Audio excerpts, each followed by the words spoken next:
मैं आज ऐसे मानव का एक्सप्लेनेशन करने वाला हूँ जिसमें स्टोरी बिल्डअप होने में थोड़ा सा टाइम तो लेता है, लेकिन कुछ ही चैप्टर्स आगे बढ़ने के बाद ये कुछ अलग ही ऑरा फील कराता है। स्टार्टिंग के सीन में हम लोगों को एक हॉस्पिटल का सीन दिखाया जाता है जहाँ पर हमारा एमसी बहुत ही ज्यादा बुरी हालत में होता है और उसको ट्रीटमेंट के लिए ले जा रहा होता है। कहीं पर 2 पुलिसमैन को दिखाया जाता है जिसके वॉकी टॉकी में से आवाज आ रहा होता है, 6 लड़के और 2 लड़कियां।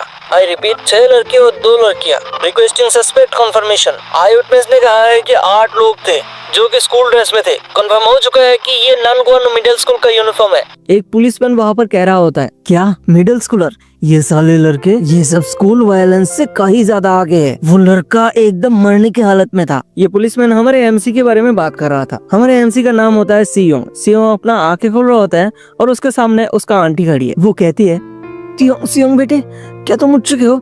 देखो देखो तुम्हारे आंटी आ चुकी है। लेकिन हमारा सियोंग जब भी आंखें खोलता है उसके सामने वो पुलिस वो आंखें खोल के उन लोगों को देखते हैं और डर के मारे कांपने लगता है और चीखने लगता है। डॉक्टर दौड़ता हुआ आता है और उसको एक इंजेक्शन लगा देता है, जिसके बाद वो शांत हो जाता है। वो अपना आंखें फिर से बंद कर रहा होता है। आंखें बंद कर देता है। वो सुनता है कि वो आंटी कह रही है सियोंग 9 महीने से कोमा में है और वो अभी अभी उठा है। डॉक्टर वहाँ पर कहता है कि कोई बात नहीं, आप शांत हो जाइए, वो ठीक हो जाएगा। सियोंग सोते हुए कहता है कि क्या 9 महीने से मैं कोमा में था? उसके बाद सीन थोड़ा आगे आ जाता है जहाँ पर उसका आंटी उसके लिए एप्पल काटती हुए कहती है, तुम्हारे पापा सोचे थे कि तुम नहीं उठने वाले, लेकिन बहन ने कहा कि वो लोग खाल नहीं छोड़ेंगे। वो दोनों उन बास्टर्ड्स को कभी माफ नहीं करने वाले। चाहे कुछ भी हो जाए उन लोगों को पनिशमेंट मिलनी चाहिए। उन्होंने केस किया था फॉर प्रोसिक्यूशन। उनसे जितना हो सके वो उतना किए, लेकिन प्रोसिक्यूशन एंड जज दोनों ही उन पर प्रेशर दिए कि इस बात को सेटल कर लिया जाए। लेकिन तुम्हारे डैड ने कहा कि उन लोगों को पनिशमेंट मिलनी ही चाहिए। वो इस रिजल्ट को बिल्कुल भी एक्सेप्ट नहीं किए और मैं भी 8 लोगों की वजह से तुम आज इस कंडीशन में हो। लेकिन उन लोगों ने बस इस बात को सेटल करने के लिए कुछ $10,000 दे दिए, लेकिन बस उन लोगों को स्कूल से सस्पेंशन नहीं मिला। तुम्हारे डैड इस बात से बहुत ज्यादा फ्रस्ट्रेटेड हो रहे थे। तुम जानते हो कि तुम्हारे मम्मी डैडी बहुत ज्यादा चुपचाप रहते हैं, बट वो लोग थोड़ा थोड़ा चेंज हो रहे थे। वो लोग खुद से पोस्टर बनाए और लोगों को दिखाने लगे कि उनके साथ आ जाए। वो लोगों से जितना हो सके वो उतना किए, सब कनेक्शन यूज कर लिए, बट किसी को कोई परवाह ही नहीं था। जितने भी चीजें वो इंटरनेट पे पोस्ट की गवर्नमेंट के द्वारा, वो पोस्ट इमीडिएटली बंद हो गए और टीवी और न्यूज़पेपर वाले भी इस खबर को नहीं डाल रहे थे। जो भी पुलिस ऑफिसर और बाकी सब मदद करना चाहते हैं वो सभी लोग सस्पेंडेड हो गए या फिर ट्रांसफर्ड हो गए। तुम्हारे पापा समझ गए थे कि वो लोगों के पास कितना ज्यादा पावर है। द पुलिस, प्रोसिक्यूटर, रिपोर्टर सभी लोगों को वो अपने पुतले की तरह नचा रहे थे और तुम कोमा में थे, जैसे कि कभी तुम उठोगे ही नहीं। और वो बास्टर्ड्स सस्पेंशन को उठा लिए और फिर से स्कूल जाने लगे। और तुम ही बताओ तुम्हारे मम्मी डैडी को वो कैसा फील हुआ होगा, जिसकी वजह से तुम्हारा डैड गन उनके सामने अपने ऊपर गैसोलीन डालने लगे। मेरी बहन मतलब तुम्हारी माँ उसके साथ भी वहाँ पर थी। फिर वो दोनों आग में लिपटे हुए थे। तुम्हारे पापा वहाँ पर चिल्लाकर सभी को बताने लगे ताकि लोग उन्हें सुने, लोग उनको समझे कि उन लोगों को पनिशमेंट मिलनी चाहिए। सियोंग की आंखें आंसू से भर गया था। वो अपने मन में ही सोचने लगा, नहीं नहीं, ये एक ड्रीम है, ये एक सपना है, सपना है, बस एक सपना है। मैं चाहता हूँ ये एक सपना हो। और इतने टाइम तक मैं सो रहा था और वो काफी बुरी तरह से रोने लगा था। वो बाद में जब क्लियरली सोच पा रहा था, बात कर पा रहा था, वो अपने आंटी से पूछता है उसके बाद क्या हुआ। उसकी आंटी मन में बहुत निराशा लेकर कहती है कि तुम्हारे पापा जब आग में लिपटे हुए थे उसको वहाँ पर खड़े सभी लोग सेलफोन में रिकॉर्ड किए थे और वहाँ पर तुम्हारे माँ भी जलने लगे। लेकिन वो सभी बास्टर्ड्स जो डिजर्व करते थे उनको वो मिला। उन सभी 8 लोगों को जुवेनाइल डिटेंशन में भेज दिया गया और पुलिस, रिपोर्टर्स सभी लोग उन पर टूट पड़े एक पनिशमेंट की अपॉर्चुनिटी के लिए। वो सभी लोग प्रूफ वगैरह इकट्ठे करने लगे और उन लोगों को 6 महीने की जुवेनाइल डिटेंशन मिल रही थी। लेकिन रिपोर्टर्स एंड सिटीजन्स के द्वारा 6 महीने से 10 महीने तक लाया गया, 10 महीने से 1 साल और 1 साल से बढ़ाकर फाइनली 2 साल तक उन लोगों को जुवेनाइल डिटेंशन मिला। उन लोगों को पनिशमेंट तो मिला, लेकिन डिस्ट्रिक्ट सुपरिटेंडेंट एंड प्रिंसिपल और तुम्हें सपोर्ट करने सारे लोग फायर्ड हो गए, मतलब सस्पेंडेड हो गए। और उन सभी बास्टर्ड्स की पेरेंट्स रिपोर्टर्स के सामने आकर इन सब सिचुएशन के लिए माफी मांगने लगे। लेकिन प्रेस इतने से खत्म नहीं होने वाले थे, क्योंकि उन लोगों के पास तुम्हारे पेरेंट्स का वीडियो था और तुम जब कोमा में थे तब तुम्हें प्रेसिडेंट मिलने के लिए भी आए थे, क्योंकि पब्लिक हमें यहाँ पर बहुत ही ज्यादा सपोर्ट कर रहे थे। लेकिन वो लोग ऑर्डिनरी एंड एवरेज थे, उन लोगों के पास कुछ भी नहीं था, सो वो लोग और कुछ नहीं कर पाए। लेकिन तुम्हारे पेरेंट्स ये स्टेप लेने के बाद बहुत कुछ कर गए। सीन वहाँ पर आगे शिफ्ट हो जाता है, जहाँ पर एक अपार्टमेंट के सामने दो लोग बात कर रहे हैं। वो आदमी कहता है हर महीने 2 तारीख तक आप लोगों को अपना रेंट मिल जाएगा, और कुछ भी अगर परेशानी हो, प्रॉब्लम हो, तो आप लोग हमारे मैनेजमेंट तक कांटेक्ट कर लीजिएगा। वो लेडी कहते अरे नहीं नहीं, इसकी कोई बात नहीं है, हमने अभी कॉन्ट्रैक्ट साइन किया है, तो हमें अपने ओनर से थोड़ा सा मिल लेना चाहिए। वो आदमी अचानक से सीरियस हो जाता है और कहता है नहीं, आप नहीं मिल सकती। अगर कुछ भी परेशानी हो हमारी मैनेजमेंट को बताना है, हम इसको सॉल्व कर देंगे। वो लेडी कहती है लेकिन हम अभी अभी आए हैं, और पहले अगर थोड़ा सा ओनर से बात हो जाती तो ये एक गुड मैनर्स होता। वो आदमी कहता है ओनर बाकी लोगों से नहीं मिल सकता, और मैं एक बात और बताना चाहता हूँ, ये एक फेवर नहीं बल्कि एक एडवाइस है। ओनर इस बिल्डिंग के पूरे रूफ टॉप में रहेंगे, और आप लोगों के लिए ऊपर जाना सख्त मना है। आप लोग बिल्कुल भी ऊपर नहीं जा सकते। इवन 5th फ्लोर के बाद हम उसको ताला लगा देंगे। क्या मेरी बातें आपको समझ आ गई? वो लेडी कहते हैं हाँ हाँ बिल्कुल बिल्कुल। वो आदमी सीरियसनेस से फिर से वो हैप्पी फेस बना लेता है और कहता है बढ़िया है, तो फिर मैं चलता हूँ। हमें दिखाया जाता है वही रूफ टॉप के रूम में हमारा मेन कैरेक्टर सीवन है, जिसके चारों तरफ कचरा भरा पड़ा है और अपने वो कंप्यूटर में न्यूज देख रहा है। बाहर दरवाजे को कोई खटखटा रहा था, और ऐसे जैसे वो दरवाजे को तोड़ ही देगा। वो दरवाजा खोलता है और अंदर एक लेडी आती है। वो आकर ही कहती है तुम इस बिल्डिंग के मालिक हो तो तुम छत पर क्यों रहते हो?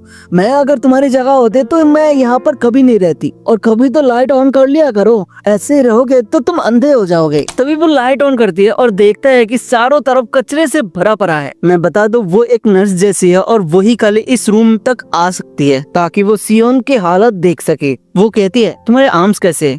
सियोन कहता है थोड़ा दर्द कर रहा है। और तुम्हारे लेग्स, बैक, हेड? सियोन कहता है थोड़ा थोड़ा दर्द कर रहा है। वो ब्लड प्रेशर चेक करते हुए सियोन से कहता है अरे अभी तो सुधर जाओ, 2 साल हो चुके हैं, डॉक्टर और मैं अपनी लिमिट तक आ चुके हैं, और ऐसे सब कुछ नहीं चल सकता ना, ऐसे ही रहोगे तो तुम यहाँ पर बंद रह जाओगे। वो फिर जाते हुए कहती है जाओ फिर से स्कूल में जाओ, या फिर थोड़ा सा बाहर ही टहल लो, थोड़ा लोगों के साथ मिलो, और फिर वो यहाँ से चली जाती है। सियोन फिर से मोबाइल वगैरह चेक करता हुआ बेड पर लेट जाता है। तभी अचानक पृथ्वी से बाहर कई अंतरिक्ष से एक तलवार आकर उसके रूफ टॉप में गिरता है। एक एक्सप्लोजन के साथ वहाँ पर बहुत बड़ा एक आवाज होता है। सियोन अचानक से उठता है और कहता है कि ये क्या चीज था। वो बाहर जाकर देखने के लिए उठता है, और वो अपने मन में सोचता है कि क्या वो चोर था, और फिर वो लोगों की बातें सोचकर डरने लगता है। दरवाजा बहुत सारे लॉक से बंद था। वो सारे लॉक को खोलता हुआ दरवाजा खुलता है। वहाँ पर एक तेज रोशनी उसके सामने था। वो सामने देखकर हैरान हो जाता है। वो देखता है कि सामने एक बड़ा सा तलवार है जिसमें आग लिपटी हुई है। आग वहाँ पर बंद हो चुका था, और वो तलवार रूफ टॉप में धंसा हुआ था। सियोन वहाँ पर सोचता है कैसे, क्यों एक तलवार यहाँ पर कैसे? वो उस तलवार के सामने जाकर देखता है और कहता है ये एक गेम की तलवार जैसा है। पता नहीं इस गेम में उस तलवार का नाम क्या था, 200 स्वॉर्ड या फिर जुई हंडर, पता नहीं क्या, लेकिन लगता नहीं ये कुछ ज्यादा अंदर गया है। लेकिन क्वेश्चन ये है कि ये यहाँ पर आया कैसे?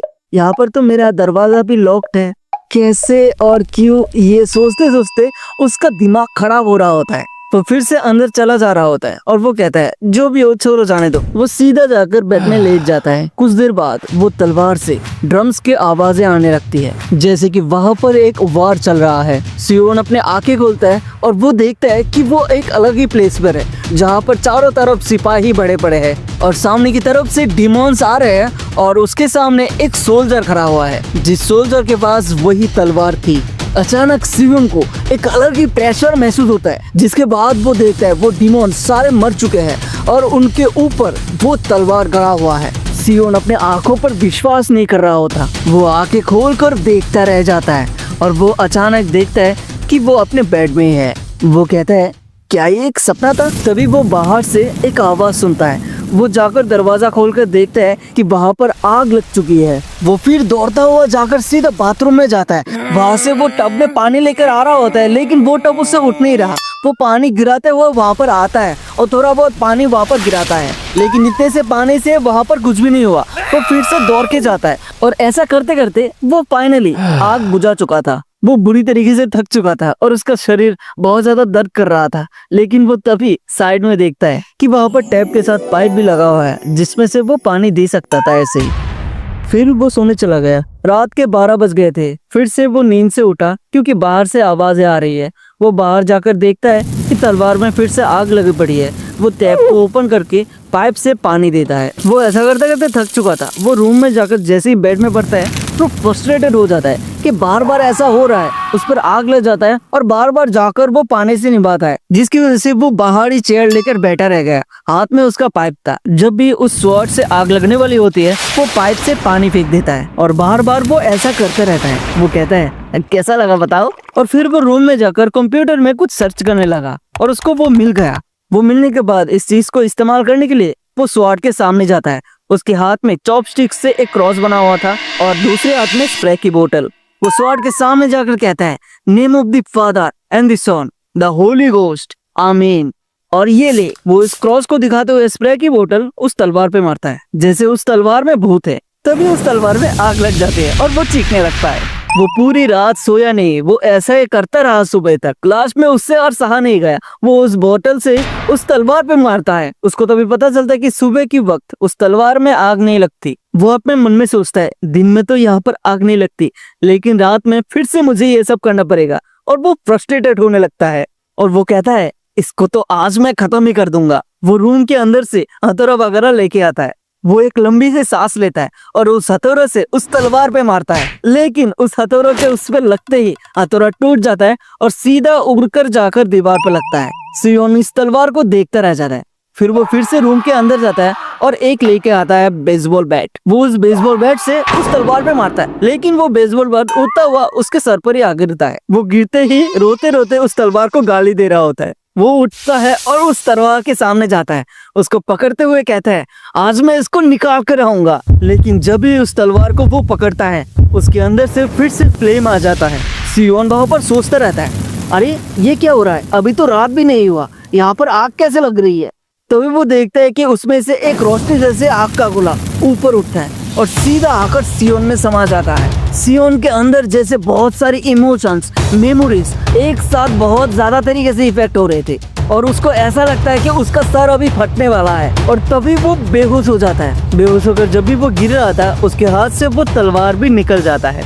कुछ देर बाद का सीन दिखाया जाता है जहाँ पर कुछ लेडीज लोग बात कर रहे थे कि कल रात बहुत ज्यादा आवाजें रूफटॉप से आ रही थी कि उन आवाज की वजह से वो लोग ठीक से सो भी नहीं पाए। और 5th फ्लोर के बाद वहां पर ताला भी लगा हुआ है जिसकी वजह से वो ऊपर भी नहीं जा सकता और वो लोग मैनेजमेंट के खिलाफ भी नहीं जा सकते। फिर से सीन में सियोंग को दिखा जाता है जो कि अभी बेहोशी से उठ चुका था। वहां पर बैठा हुआ वो अपने मन में कह रहा होता है वो सब क्या एक ड्रीम था? नहीं, ये ड्रीम नहीं हो सकता। वो सब पूरी तरीके से रियल लग रहा था, जैसे वो एक मेमोरी हो। वो उसके अंदर सभी तरीके से इमोशंस फील कर रहा था। तभी वो साइड में देखता है कि उसके हाथ में वो तलवार निकल के आ चुकी थी और फिर वो शौक में आ जाता है क्योंकि वहाँ पर वो तलवार गड़ी हुई थी, उसका कोई निशान भी वहाँ पर नहीं रहा था और ये पहले से काफी ज्यादा लंबा भी लग रहा था। वो रूफटॉप में इतना ज्यादा धंसा हुआ था कि वो समझ ही नहीं पाया कि ये तलवार इतना ज्यादा लंबा भी हो सकता है। वो उस तलवार को अपने दोनों हाथों से बड़ी मुश्किल में उठाता है, लेकिन वो उसको खड़ा नहीं रख पाता। वो तलवार लेके फिर गिर जाता है। वो तलवार उसके ऊपर ही गिरा था। किसी तरह से वो तलवार दीवार के सहारे रखता है और वो उस तलवार को छूता है और कहता है द वॉर स्वॉर्ड। इस तलवार का यही नाम है। मैंने सुना है अपने मन में किसी ने इस तलवार को यही बुलाया था। इस तलवार की मदद से अकेला एक बंदा पूरी सभी को खत्म कर देता है, लेकिन मैं ऐसा क्यों हूँ? उसके मन में आवाज आता है इम्पोर्टेंट ये है कि तुम अपनी जगह से हिले नहीं, तुम बिल्कुल भी नहीं बदले, तुम खुद से नहीं मुड़े, तुम टूटे भी नहीं अपनी साहस और लड़ने की इच्छा में। फिर सियोंग इस तलवार को बड़ी मुश्किल से पकड़ता है और वो अपना आंखें बंद करता है। आंखें बंद करते ही अपने मन में उस योद्धा की तरह इस स्वॉर्ड को फ्रीली घुमाता है। वो अपने मन में कह रहा होता है मुझे बस इस स्वॉर्ड को फ्रीली घुमाना है, जैसे मैं इमेज अपने मन में देख रहा हूँ। और फिर वो अपना आंखें खोलता है। मन में जैसे उसने फ्रीली इस स्वॉर्ड को घुमाया था उसी तरह से घुमाने की कोशिश करता है, लेकिन भारी होने की वजह से वो स्वॉर्ड को घुमा के टाइम छोड़ देता है और वो अपने खुद के सर पर ही उससे मार देता है। और साथ ही साथ उसके हाथ वगैरह भी फ्रैक्चर हो चुके थे। वो उस नर्स को बुलाता है जो आकर उसे पट्टी वगैरह बांध देती है। उसके बाद वो दोनों इधर उधर की कुछ बातें करने के बाद वो यहाँ से चली जाती है। वो नर्स जाने के बाद सियोंग अपनी तलवार को बेड के नीचे से खींचता हुआ निकालता है और अपने बेड के ऊपर रखते ही, लेकिन उसका हाथ बहुत ज्यादा दर्द कर रहा होता है। तभी वहां से एक आवाज आता है, बहुत अच्छे शुरुआत है। एक बंदा जो कि कभी नीचे नहीं गिरा, वो कभी भी ऊपर उठ नहीं पाएगा। सियोंग ये बातें सुनने के बाद इधर उधर देखने लग जाता है कि कौन है, आखिर यहाँ पर कौन बात कर रहा है। उसे ये आवाज थोड़ा सा फेमिलियर लग रहा है, जैसे वो पहले भी ये आवाज सुन चुका है। वापस फिर आवाज आता है, जब तुम छोटे हो तभी गिरने में अच्छा होता है, अगर बड़े होने के बाद तुम गिरने लगे तो ये बात बहुत एम्बेरसमेंट हो जाती है। सियोंग अपने सर को पकड़ के कह रहा है, ये सब क्या हो रहा है आखिर। फिर से आवाज आ रहा होता है, पावर तक जाने के लिए रास्ता एकदम सिंपल है, तलवार के साथ दौड़ो और उसको स्विंग करो जब तक तुम पूरी तरीके से थक नहीं जाते, तुम्हें बस इतना ही करना है। फाइनली ये आवाज आना बंद हो जाता है। वो अपने मन में सोचता है, स्विंग द स्वॉर्ड, इसका आखिर मतलब क्या है, मैं आखिर ऐसा करूंगा तो ताकतवर कैसे बनूंगा। वो अपने कंप्यूटर में 200 स्वॉर्ड का कुछ ट्यूटोरियल देखता है, जिसे देखने के बाद वो भी मन में सोचता है कि वो ऐसा ही कर रहा है। सियोंग फिर वही बातों को याद कर रहा होता है। पावर को हासिल करना बहुत ही ज्यादा सिंपल है, स्वॉर्ड के साथ दौड़ो, उसे स्विंग करो जब तक तुम पूरी तरीके से थक नहीं जाते, तुम्हें बस इतना ही करना है। तभी वो मोटिवेटेड फील करता है और उसे करने के लिए राजी हो जाता है। सीन शिफ्ट होता है और वो नर्स रेगुलर चेकअप के लिए सियोंग को देखने के लिए आती है। वो कहती है, ऐसा कैसे हो सकता है, तुम्हारे जो हाथ में जो फ्रैक्चर थे उसे हील होने में कम से कम 3 वीक्स का तो टाइम लगने ही वाला था, लेकिन ये ऑलरेडी इतना ज्यादा हील हो गया। सच बताओ, तुम मुझसे छुपाकर कोई मेडिसिन तो नहीं ले रहे। सियोंग वहां पर कुछ भी नहीं कहता। वो कहती है, सो फिलहाल अभी मैं जा रही हूँ, लेकिन इसका मतलब ये नहीं है कि तुम अपना हाथ हिला पा रहे हो तो तुम कुछ भी करोगे, ज्यादा कुछ बिल्कुल भी मत करना। सियोंग फिर उसको हाथ से इशारा करके जाने के लिए कहती है। नर्स उसके बाद उसे गुस्से में देखकर वहां से जाने लगती है। सियोंग फिर देखता है वो चली जा चुकी है। वो उठ जाता है। उठते ही वो अपने हाथों को देखता है और कहता है, बोरा दीदी ने कहा है, बोरा मतलब उस नर्स की बात कर रहा है वो, बोरा दीदी ने कहा है कि ये हील होने में कम से कम 3 वीक्स का टाइम लगेगा, लेकिन ये इतना ज्यादा हील हो गया, अगर ऐसे ही चलता रहा मुझे ताकतवर होने में कोई नहीं रोक सकता। फिर से वहां पर आवाज आता है, लोहा जब गर्म होता है तभी उस पर मारा जाता है, तो उसको ठंडा होने मत दो, जल्दी से तैयार हो जाओ और इस प्लेस को जल्दी से छोड़ो और बाहर जाओ। सियोंग भी ये बातें सुनकर कहता है, हाँ हाँ जा रहा हूँ। कितना ज्यादा बकबक करता है ये। उसके बाद फिर आवाज आता है, ऐसे इसको स्विंग करना जैसे कि तुम्हारा लाइफ डिपेंड हो इसमें। सियोंग इस तलवार को लेकर बाहर जाता है। वो सीधा तलवार को पकड़ता है और उसको उठाने की कोशिश करता है, लेकिन कमजोरी की हालत में वो उठा नहीं पाता। वो कहता है कि ये तो बहुत ही ज्यादा भारी है, लगता है इसको उठाने से पहले मुझे अपना स्ट्रेंथ और स्टेमिना बढ़ाना पड़ेगा, मुझे बाहर जाकर दौड़ना पड़ेगा, लेकिन मैं 2 सालों से अभी तक बाहर नहीं गया और खुद पर डाउट भी है कि मेरे पास दौड़ने के लिए स्टेमिना भी है क्या। सो मैं इसको बाद में कर लूंगा, हाँ मैं बाद में कर लूंगा।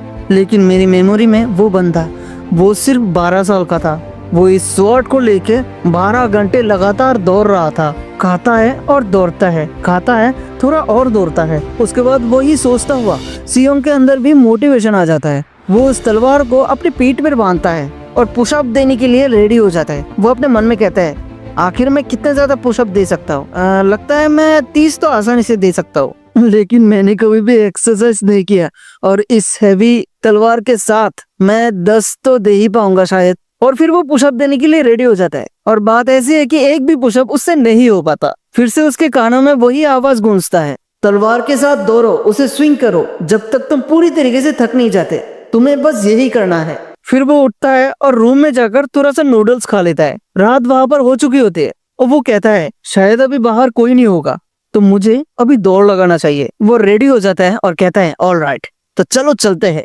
वो दरवाजा खोलता है और सोचता है कि सबसे पहले सीढ़ियों से शुरू करते हैं, क्योंकि बाहर जाना डेंजरस हो सकता है। उसने कहा था कि तब तक दौड़ते रहो जब तक तुम पूरी तरीके से थक नहीं जाते। और फिर वो कांपते हुए एक साइड का सीढ़ी उतरता है और वो उतरते हुए कहता है, बस इतना सा सीढ़ी उतरने के बाद ही मुझे ऐसा लग रहा है मेरा बॉडी पूरी तरीके से फट रहा है। और तभी वो तलवार साइड में लग जाता है, जिसकी वजह से वो टप्पा खाता हुआ गिर रहा होता है। दिमाग में वही आवाज बार बार गूंज रहा था। वो कहता है कि अब मैं हार नहीं मान सकता, मुझे ये करना ही पड़ेगा। वो धीरे धीरे करके सीढ़ियों से उतरता है और फिर ऊपर उठ जाता है। और ऐसा करते करते वो बहुत बार कर रहा होता है, थोड़ी देर टाइम के लिए। 4 बार अच्छे से राउंड देने के बाद वो ऊपर आ जाता है। वो बहुत ज्यादा थक चुका था। वो कहता है कि अब मैं और नहीं कर सकता, मैं पूरी तरीके से अभी थक चुका हूँ। उसने तो ऐसा ही कहा था कि पूरी तरीके से जब तक थक नहीं जाते तब तक रुकना नहीं है। लेकिन तभी उसके दिमाग में उन सभी बुलिस का ख्याल आता है। उसके अंदर जैसे एक आग लग रहा है। वो कहता है, और एक बार और वो फिर से उसे करने के लिए सीढ़ियों में जाता है और ऐसा करते करते कुछ हफ्ते बीत जाता है। सियोंग स्वॉर्ड को लेकर ही सो रहा था। उसे तभी भूख लगती है और वो कुछ खाना बनाता है और वो अपने मन में सोच रहा था कि ऐसा क्यों हो रहा है, मुझे भूख लगती है और मैं खाना भी खाता हूँ लेकिन मेरी भूख मिटती नहीं है। वो खाना बनाते हुए भी अपने ग्रिप स्ट्रेंथिंग एक्सरसाइज कर रहा होता है। मतलब यहाँ पर सियोंग थोड़ा सा अलग तो दिख रहा है। वो खाना वगैरह खाने के बाद बाहर जाकर फिर से पुशअप देने लगता है और पहली बार तो वो एक भी नहीं दे पा रहा था, लेकिन अभी स्वॉर्ड के साथ ही वो 100 पुशअप दे देता है। और ये देने के बाद वो थोड़ा सा रेस्ट करता है, लेकिन तभी आवाज आता है, एक्सरसाइज के बीच में जितना तुम कम रेस्ट करोगे उतना ही ज्यादा हार्डर तुम्हारे स्किन और मसल्स ट्रांसफॉर्म होगा। अपने मूवमेंट के बैलेंस पे शांति पाए और उससे होने वाले दर्द में परम आनंद पाए। सियोंग ये बातें सुनने के बाद वो फिर से जाकर दौड़ने लगता है और इस बार वो 8 बार राउंड लगाता है। राउंड लगा कर आने के बाद वो स्वॉर्ड को स्विंग करता है और वो भी 100 बार। फिर से वहां पर आवाज आता है, धीरे धीरे तलवार को स्विंग करो और इतना ज्यादा स्लो कि देखने में बोरियत महसूस हो, लेकिन अगर तलवार का टिप थोड़ा सा भी कांपने लगे तो वो काउंट नहीं होगा। सियोंग वो बातें सुनने के बाद ऐसा ही करता है। फिर से वहां पर आवाज आता है, इसे करने के पीछे तुम्हारा पर्पस क्या है, तुम क्या करना चाहते हो, आखिर तुम्हारा गोल है क्या। वो तलवार को स्विंग करता हुआ याद करता है वो सीन जब उसके पेरेंट्स मारे गए थे। वो तड़पता हुआ मेमोरी को याद करते कहता है, मेरा बस एक ही गोल है और वो है रिवेंज, उन लोगों से बदला लेना है। थोड़ा सा टाइम शिफ्ट होता है और सियोन बेड पे लेटा लेटा रो रहा होता है और वो तभी उठता है। बाहर वो नर्स चुपके चुपके उसे सरप्राइज देने के लिए आ रही होती है। सियोन उठकर दरवाजा खोल देता है। बोरा कहती है, हाँ आखिर तुम्हें पता कैसे चला कि मैं यहाँ पर आई हूँ। वो अंदर आकर फिर से उसका चेकअप करने लगता है। वो उसका ब्लड प्रेशर चेक करता है और वो पूछती है कि तुम्हारा हाथ कैसा है। सियोंग कहता है थोड़ा सा दर्द कर रहा है और वो पूरी बॉडी के बारे में पूछती है। सियोंग फिर कहता है कि थोड़ा थोड़ा दर्द कर रहा है। मतलब सियोंग पहले जैसे ही जवाब दे रहा होता है। बोरा ये सब फिर से सुनने के बाद चिढ़ जाती है। बोरा कहते हैं कि ये सब करने की अभी जरूरत नहीं, तुम पहले से बहुत ज्यादा रिकवर हो चुके हो, तो अब तो तुम्हें स्कूल जाना ही पड़ेगा। तुम्हें प्रॉपर्ली स्कूल जाना पड़ेगा, वहाँ पर फ्रेंड्स बनाना पड़ेगा और ध्यान रखना पड़ेगा कि फिर से तुम्हें पुलिस तंग ना करे। लेकिन तुम्हें अभी बुली करेगा ही कौन। ये सब सुनने के बाद सियोंग को गुस्सा आ रहा होता है और तभी वो उसके सामने आकर खड़ा हो जाता है और कहता है, मैं फिर से स्कूल नहीं जाने वाला। क्या तुमने सुना मैंने क्या कहा। लेकिन बुरा तभी कहते हैं, हे सियोंग तुम इतने ज्यादा लंबे कब हो गए, तुम तो मुझसे भी ज्यादा छोटे थे और मैंने पहले नोटिस भी नहीं किया, तुम्हारे मसल्स भी बढ़ गए हैं, तुम आखिर यहाँ पर करते क्या हो। हाँ मैंने सुना है कि किड्स बहुत ज्यादा फास्ट ग्रो करता है, लेकिन इतना ज्यादा, हाँ देखो तुम्हारे मसल्स भी कितने बढ़ गए हैं। तभी सीन शिफ्ट होता है और उसका ट्रेनिंग का सीन दिखाया जाता है, जहाँ पर वो आवाज बैकग्राउंड में बातें कर रहा है। अपने दिल को मजबूत बनाकर ओवरवेलमिंग पावर को पकड़ो। वो लोग गधे हैं जो अपनी सीमा में ही सीमित रहते हैं और खुद को स्ट्रॉन्ग एंड वीक में विभाजन कर लेते हैं। जो लोग ऐसे ही नीचे रहते हैं उन लोगों से ऊपर जाने की कोशिश करो। फिर भी आकाश और सूर्य अनेक नहीं है, बल्कि वो एक ही है, जिसकी वजह से वो लोग कभी पावर के लिए संघर्ष नहीं करते। तलवार का आशीर्वाद, विश्वास का साथ, दौड़ते दौड़ते जब तक तुम थक नहीं जाते और अपने लिमिट को पार नहीं कर लेते, तब तक तुम अपने पावर को नहीं पा सकते। बिना रुके 10,000 बार स्वॉर्ड को स्विंग करना पड़ेगा ताकि तुम्हें स्वॉर्ड का आशीर्वाद मिले। जब अदम्यता की प्रतिज्ञा और तलवार की आशीर्वाद एक हो जाते हैं तो विश्वास अपने आप ही तुम्हारे बॉडी में जागृत हो जाते हैं। सियोंग तभी अपने मन में सोचता है, मैं तो अभी तक उस बंदे के सामने कुछ भी नहीं हूँ, मुझे और ज्यादा ट्रेन करना पड़ेगा। तभी 1 साल बाद का सीन दिखाया जाता है, जहाँ पर 21st प्रेसिडेंट जांग चंगचुएल टीवी पर भाषण दे रहा था। भाषण खत्म होने के बाद कोई उसके कान में आकर कहता है, सिंजुन ग्रुप से प्रेसिडेंट ली का कॉल आया है। वो कॉल पर चंगचुएल को कांग्रेस कर रहा होता है, क्योंकि अभी वो पुलिस मतलब उन लोगों की औलादे जुवेनाइल डिटेंशन से बाहर आने वाला था, क्योंकि 2 साल अभी बीत चुके हैं। सियोंग टीवी में ये सब देख रहा होता है। तभी सीन शिफ्ट होता है और उन 8 में से 6 बंदों को दिखाया जाता है। इन तीनों का नाम होता है जुनहो, यूजिन और सुहू, और ये तीनों होता है हेयुन, डाहुन और चंगसू। तभी जुनहो चंगसू को कहता है, क्या तुमने पता लगाया। चंगसू कहता है, हाँ यार उसको ढूंढना इतने भी कोई बड़ी बात नहीं थी। जुनहो कहता है, तुमने अच्छा काम किया। चंगसू फिर कहता है, क्या तुम कुछ मजेदार करने की सोच रहे हो।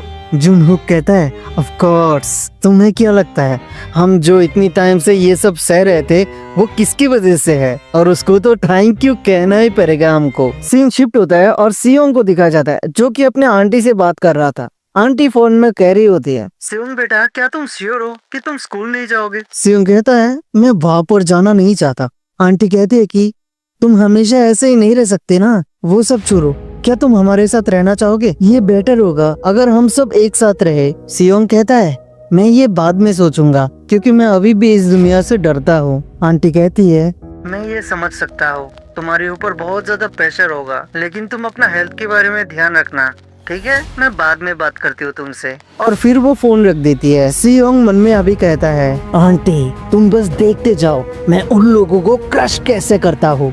तभी उसके अपार्टमेंट के नीचे एक बंदा आकर खड़ा हो जाता है जो कि सूट बूट में था और वो कहता है, हाँ मैं अभी लोकेशन में हूँ और जैसे कि हमने जाना है यहाँ पर कोई भी एंटर नहीं हो रहा या फिर जा भी नहीं रहा। हमने बहुत बार इस लोकेशन को ऑब्जर्व किया है लेकिन इस जगह पे कोई आया भी नहीं और गया भी नहीं। हमने डिलीवरी पोस्ट का भी इस्तेमाल किया था लेकिन यहाँ से कोई भी रेस्पॉन्स भी नहीं मिला। हम ये कॉन्फर्म नहीं हो पाए कि टारगेट यहाँ पर है या फिर नहीं। तभी दिखाया जाता है कि वो आदमी किससे बात कर रहा था। वो उस पीले वाले से बात कर रहा होता है। जुनहुक इस पीले वाले से कहता है, हाँ यार तुम लोग क्या कर रहे हो, एक छोटे चूहे की पिक्चर भी तुमसे लिया नहीं जा रहा। वो पीला वाल कहता है, जुनहुक तुमको मैं बता चुका हूँ, वो हरामी एक बार भी उससे घर के बाहर नहीं आया। जुनहुक उस अपार्टमेंट की पिक्चर लिए हुए देखता है और कहता है कि ये छोटा चूहा क्या कहीं भी नहीं जाता, ना ही स्कूल ना ही आउटसाइड। ऐसा करके वो क्या करना चाहता है? वो पीला वाल कहता है, मे भी हम लोगों को अंकल से बात कर लेने चाहिए इस बारे में। जस्ट हम लोग रश करके ताला खोलेंगे और उस चूहे को बाहर निकल कर अच्छे से मजा लेंगे।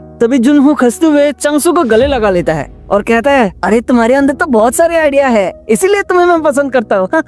फिर जुनहुक कहता है, अगर हम लोग ऐसा करेंगे तो हमारे लेवल को थोड़ा सा राइज करना पड़ेगा क्योंकि पता नहीं सुहुन आखिर प्लान क्या कर रहा है। और क्या तुम्हें सच में लगता है कि सुहुन सुजुन के साथ जापान आएगा ताकि वो चूहे से मजा ले पाए? और ली सुहुन उसको याकुजा की तरफ से इनविटेशन मिला है। वो और सुजुन जापान में रहते रहते वहाँ पर कुछ फ्रेंड्स बनाया है और उनके पेरेंट्स ही याकुजा है। और सुयुन चाहता है कि उसको हम लोग एक बढ़िया सा प्रेजेंट दे। सियोन वहाँ पर अपने फोन में उनके सारे फोटोज वगैरह देख रहा होता है जहाँ पर कैप्शन में लिखा हुआ है, सुयुंग और सुजुंग जल्दी आ जाओ, हम कब से इस दिन का वेट कर रहे हैं। सियोंग भी ये देखकर फोन रखता हुआ कहता है, मैं भी जल्द आ रहा हूँ क्योंकि मैं भी तुम लोगों से मिलने के लिए बहुत ही ज्यादा बेकरार हूँ। सो अभी सियोंग के फेस को देख के लगता है वो काफी ज्यादा अभी चेंज हो चुका था। वो दोनों ही फाइनली एयरपोर्ट पे आ चुका था। सिंजिन ग्रुप का बोर्ड चेयरमैन ली जोजांग का बेटा ली सुयुंग और 21st प्रेसिडेंट इलेक्ट का बेटी जंग सुजुंग, उन दोनों के साथ ही हमने फाइनली जान लिया कि ये 8 लोग कौन थे जिन्होंने सियोंग का इतना ज्यादा बुरा हाल किया था। तो अभी हम कार में 2 बंदों को देखते हैं जो कि सियोंग को ठिकाने लगाने जा रहा होता है। वो लोग कह रहे होते हैं एक मिडिल स्कूलर जो अपने स्कूल भी कंप्लीट नहीं किए उसके लिए क्या ही स्पेशल केयर लगेगा, और वो ऐसे बेकार काम के लिए गुस्सा करने लगता है। वो लोग उसके अपार्टमेंट के सामने आ चुका होता है। जो बंदा कार चला रहा है वो कहता है तो चलो जल्दी से काम निपटा लेते हैं। दूसरा बंदा कहता है आखिर तुम्हें आने की क्या जरूरत, मैं ही कर लूंगा। आखिर तुम मेरे साथ जाकर क्या ही करोगे, क्या तुम ताला खोलने वाले हो? सिर्फ छोड़ो ये सब, मैं ही कर लूंगा और मैं बहुत ज्यादा अभी गुस्से में हूँ, मैं उसको पीट कर यहाँ पर जल्दी लाता हूँ। वो टकला बंदा कहता है हाँ हाँ जो भी करना है कर लो, जल्दी जाओ। वो बंदा सीधा ऊपर चला जाता है, दरवाजा खोलता है और कहता है क्या यहाँ पर कोई रहता भी है? मैं यहाँ पर अपना टाइम वेस्ट कर रहा हूँ शायद। आखिर इस टाइम में ऐसा कौन सा घर है जिसके घर में एक खिड़की भी नहीं है? पिक्चर में तो देखा था छत के ऊपर एक विंडो भी है। सो मैं उसी से अंदर जाता हूँ। तभी वहाँ पर वो देखता है कि दरवाजा अपने आप खुल जाता है। वो अंदर झांकता है, देखता है कि वहाँ पर कोई भी नहीं है और कहता है यहाँ पर बहुत ही ज्यादा अंधकार है। कुछ देर बाद नीचे का वो टकला बंदा अपना टाइम को देखता है और कहता है आखिर वो इतना टाइम तक क्या कर रहा है, वो कुछ ज्यादा तो नहीं कर रहा, अभी तो मुझे भी गुस्सा आ रहा है। और वो भी ऊपर चला जा रहा होता है। वो ऊपर आकर देखते है कि दरवाजा खुला है। वो दरवाजे जब झांकता है तभी एक हाथ आकर उसके फेस को पकड़ लेता है और उसको अंदर बहुत ही बुरी तरीके से खींच लेता है।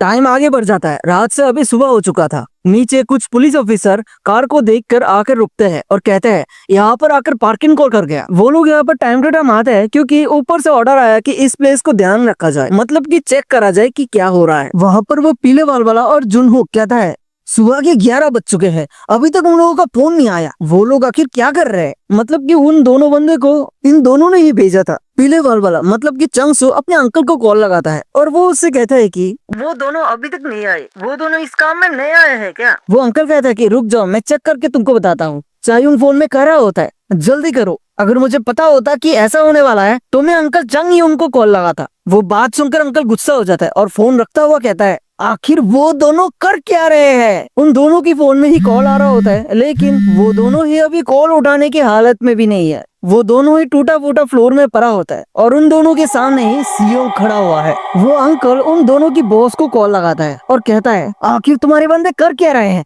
तुम्हें मैंने कल छोटा सा काम दिया था, जल्दी से उन दोनों का पता लगाओ और उसको मेरे पास जल्दी से लेकर आओ। और ये होता है उन दोनों का टीम लीडर जिसका नाम है योम डोंग सुक। और फिर वो बैठा बैठा काफी सारे बंदों को कॉल लगाकर उन दोनों के बारे में पूछ रहा होता है, लेकिन सभी ने कहा है कि वो उनके पास नहीं आए, उन लोगों ने कल रात से उनको देखा भी नहीं। उसके बाद वो टीम लीडर डोंग सुक खुद ही उस अपार्टमेंट के सामने जाता है पता लगाने के लिए कि आखिर यहाँ पर क्या हुआ। यहाँ पर आकर उसका एक पोस्टर पर नजर फिरता है जहाँ पर उस पोस्टर में कार के बारे में बताया जाता है और वो कार का नंबर देख के कहता है कि ये कार तो हमारा है। आखिर वो दोनों चले कहाँ गए, वो दोनों क्या सच में तब से यहाँ पर ही है। वो काफी सारे बंदों को कॉल करके यहाँ पर बुलाता है और कहता है तो चलो अंदर चलते हैं। वो लीडर सीढ़ियों के नीचे खड़ा हुआ था और उन सबको कहता है जाओ जाकर उसको लेकर आओ। वो सबके सब दौड़ता हुआ उसके अंदर जाता है। डोंग सुक पीछे पीछे धीरे धीरे चल के आ रहा होता है, लेकिन जब वो धीरे धीरे ऊपर आकर देखता है एक बंदा दरवाजे के बाहर सीढ़ियों में उड़कर आकर गिरता है। फिर वो डरता हुआ दरवाजे की तरफ देखता है कि कोई धीरे धीरे बाहर आ रहा है और वो और कोई नहीं,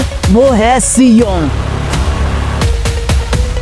जिसको देखने के बाद डोंग सुक का हालत खराब हो जाता है। वो नीचे बैठ जाता है। वो डरता हुआ कहता है आखिर तुम कौन हो। सियोंग उसकी फेस पर एक जोरदार पंच थ्रो करता है जो कि काफी ज्यादा पावरफुल था। तभी सीन कट हो जाता है और नीचे दिखाया जाता है एक लेडी जो कि दो पुलिसमैन से बात कर रही थी। पुलिसमैन कहता है तो आपने कुछ देर पहले चिल्लाने की आवाज सुनी और उस टाइम पे बहुत सारे लोग यहाँ पर आए हुए थे जो कि देखने में गैंग मेंबर्स लग रहे थे। वो लेडी कहते हाँ यही हुआ था और हम लोग इतने ज्यादा डरे हुए हैं कि ठीक से हम लोग कुछ दिनों से सो भी नहीं पा रहे। वो पुलिसमैन ऊपर जाता हुआ कहता है ठीक है हम लोग जाकर चेक करके आते हैं। तभी वो दोनों ऊपर चला जाता है। ऊपर जाते वक्त वो देखता है कि एक टूटा हुआ ताला पड़ा है जो कि किसी ने पिन से खुला है। वो ऊपर जाता है, ऊपर जाकर उस दरवाजे को पीटता है और कहता है हम लोग पुलिस है, दरवाजा खोलिए प्लीज। यहाँ पर हम लोग साफ साफ देख पा रहे कि उन दोनों के पीछे एक गड्ढा हुआ है और ये गड्ढा सियोंग की पंच की वजह से ही हुआ था। तभी दरवाजा सियोंग खोलता है और सियोंग की हाइट इतना ज्यादा लंबा था कि दरवाजे के ऊपर उसका फेस था, उसका फेस भी ठीक से दिखाई नहीं दे रहा। पुलिसमैन इसको देख के तो शौक होता ही है, लेकिन एक पुलिस वाला जब उसके पीछे देखता है वो सीधा अपना गन निकाल लेता है। तभी दूसरा वाला पुलिसमैन कहता है आखिर तुम ये क्या कर रहे हो। वो पुलिसमैन डरता हुआ कहता है